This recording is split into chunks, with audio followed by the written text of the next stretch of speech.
Hello everyone, welcome to KDE. आज हम लोग एक नया सब्जेक्ट स्टार्ट करेंगे, power plant engineering. Power plant engineering बहुत ही इम्पोर्टेंट सब्जेक्ट है इलेक्ट्रिकल डिपार्टमेंट का, इलेक्ट्रिकल इंजीनियरिंग का। तो ऐसा नहीं है कि पावर इलेक्ट्रॉनिक्स अभी कंप्लीट हो गया, पावर इलेक्ट्रॉनिक्स भी हम धीरे धीरे उसको कंटिन्यू करते रहेंगे और उसके साथ साथ पैरेलली हम पावर प्लांट इंजीनियरिंग को भी रन करते रहेंगे। तो इसी तरह से हम और भी सब्जेक्ट्स लेकर आएंगे, जैसे इलेक्ट्रिकल मशीन्स, बेसिक इलेक्ट्रिकल और भी इलेक्ट्रिकल के सब्जेक्ट्स। तो लेटेस्ट अपडेट के लिए हमारा चैनल सब्सक्राइब करिए और कमेंट में बताते रहिए आपको हमारी वीडियोस कैसी लग रही हैं, लेक्चर्स कैसे लग रहे हैं। तो चलिए आ जाते हैं अपने टॉपिक पर। तो पावर प्लांट इंजीनियरिंग को हम स्टार्ट करेंगे पहले टॉपिक से, टाइप्स ऑफ एनर्जी सोर्सेज से, कि एनर्जी हमको कहाँ से मिलती है, किन किन सोर्सेज से मिलती है। उससे पहले हम बताएं कि जो हमारा पावर सिस्टम होता है वो मेनली 3 पार्ट्स में डिवाइड होता है। पहला होता है हमारा पावर जनरेशन, दूसरा होता है ट्रांसमिशन और तीसरा होता है हमारा डिस्ट्रीब्यूशन। जो हमारा पावर जनरेशन होता है, इसमें हम क्या करते हैं, हम पावर को जनरेट करते हैं, यानी जनरेशन होता है इसमें। दूसरा होता है हमारा ट्रांसमिशन, इसमें हम जो हमने पावर जनरेट कर ली है उसको हम ट्रांसमिट करते हैं, यानी एक जगह से दूसरी जगह तक ले जाते हैं।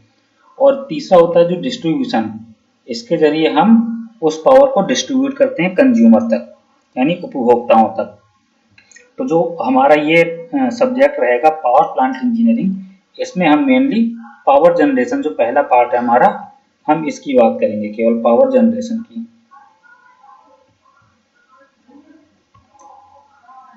ठीक है।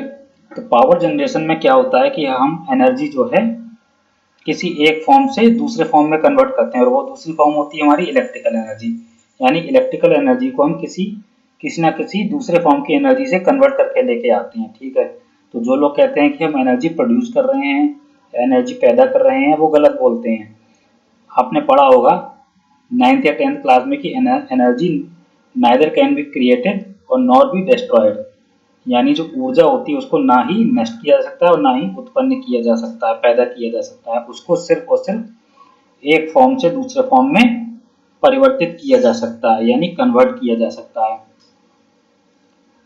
तो हम इलेक्ट्रिकल एनर्जी को कैसे प्रोड्यूस करते हैं बाय कन्वर्जन, उसके हम डिफरेंट मेथड्स पढ़ेंगे, इसमें डिफरेंट पावर प्लांट पढ़ेंगे। तो चलिए, जो हमारा पहला टॉपिक था टाइप्स ऑफ एनर्जी सोर्सेस, उस पर आते हैं। पावर सिस्टम की बात करें तो मेनली 2 टाइप के एनर्जी सोर्सेस हमारे पास अवेलेबल होते हैं। एक होता है हमारा रिन्यूएबल एनर्जी सोर्सेस और दूसरा होता है नॉन रिन्यूएबल एनर्जी सोर्सेस। इनको हम 2 और नामों से जानते हैं। रिन्यूएबल एनर्जी सोर्स को हम नॉन कन्वेंशनल एनर्जी सोर्स भी बोलते हैं और नॉन रिन्यूएबल सोर्सेस को हम कन्वेंशनल एनर्जी सोर्सेस भी बोलते हैं।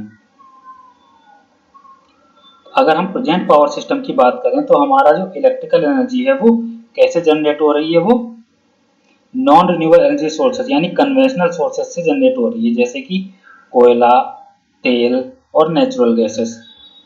लेकिन ये जो चीज़ें होती हैं वो बहुत लिमिटेशंस में हैं। जैसे अगर हम अपने भारत की बात करें तो सबसे ज़्यादा इलेक्ट्रिसिटी जनरेशन कोल से हो रहा है, लेकिन ये बहुत ही अब लिमिटेशन में ही है, यानी कि जितना इसका यूज हो रहा है उस हिसाब से कोयला को जो है जनरेशन नहीं हो पाता। तो इसलिए एक टाइम पे ये जो कोयला जो है वो, या फिर जो नॉन रिन्यूएबल सोर्सेस हैं वो खत्म हो जाएंगे। तो ऐसे में हमको इन रिन्यूएबल सोर्सेस की नीड पड़ेगी। तो इसलिए आज के टाइम में जो है रिन्यूएबल एनर्जी सोर्सेस का प्रचलन ज़्यादा है और इन पर काफ़ी सारी रिसर्च हो रही हैं। तो ये जो रिन्यूएबल एनर्जी सोर्सेस हैं, ये नॉन रिन्यूएबल का एक अल्टरनेटिव ऑप्शन बन के आई हैं सामने। तो जो दोनों सोर्स हैं, दोनों के बारे में थोड़ा सा डिस्कस कर लेते हैं, उसके बाद हम अगले लेक्चर में डिस्कस करेंगे एक एक पॉइंट करके, पावर प्लांट का एक एक टॉपिक करके। तो जो कन्वेंशनल सोर्सेस होते हैं वो ऐसे सोर्सेस होते हैं जो बहुत ही लिमिटेड, जो हमारे नेचुरल में बहुत लिमिटेड क्वांटिटी में अवेलेबल हैं, और जिनको हम एक बार यूज करने के बाद दोबारा यूज नहीं कर सकते, जो बहुत पुराने समय से यूज होते आ रहे हैं, उनको हम बोलते हैं नॉन रिन्यूएबल एनर्जी सोर्सेस। देखिए नाम से भी समझ सकते हैं, नॉन रिन्यूएबल यानी जिसको हम एक बार यूज करके दोबारा यूज नहीं कर सकते या उनको दोबारा रिन्यू नहीं कर सकते। जैसे कि कोयला है, एक बार यूज कर लिया वो बेकार हो गया, ऑयल है एक बार यूज कर लिया वो बेकार हो गया, यानी उसको हम रिन्यू नहीं कर सकते अब। तो ऐसे सोर्सेस को बोलते हैं हम कन्वेंशनल एनर्जी सोर्सेस या नॉन रिन्यूएबल एनर्जी सोर्सेस। अगर इसके एग्जाम्पल की बात करें तो जैसे coal, petroleum, natural gas and electricity. Electricity जो हम होम अप्लायंसेस के लिए यूज करते हैं। दूसरा है हमारा non conventional sources of energy. Non conventional sources of energy वो होते हैं जिनको हम रिन्यूएबल एनर्जी सोर्सेस भी बोलते हैं, यानी जिनको हम बार बार रिन्यू कर सकते हैं, यानी एक से ज्यादा बार उनका यूज कर सकते हैं, या ये कह सकते हैं कि जो खत्म नहीं होते। फॉर एग्जाम्पल सोलर एनर्जी, जैसे ये हमारे लिए फ्री ऑफ कॉस्ट अवेलेबल है, सन से मिल रही है हमको। Wind energy free of cost available है, और ऐसा नहीं है कि इसको हम रिन्यू भी, ये जो होते हैं वो रिन्यूएबल होते हैं।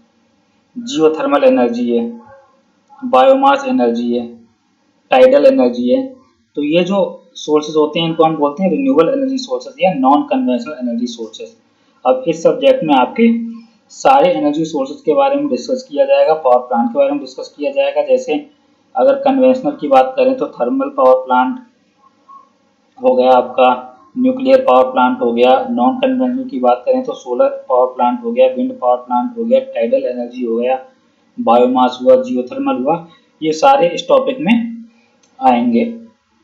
तो बहुत इंटरेस्टिंग सब्जेक्ट होता है ये। तो इसको चलिए अगले लेक्चर से इसको 1 बाय 1 डिस्कस करते चलेंगे। चलिए तब तक के लिए धन्यवाद।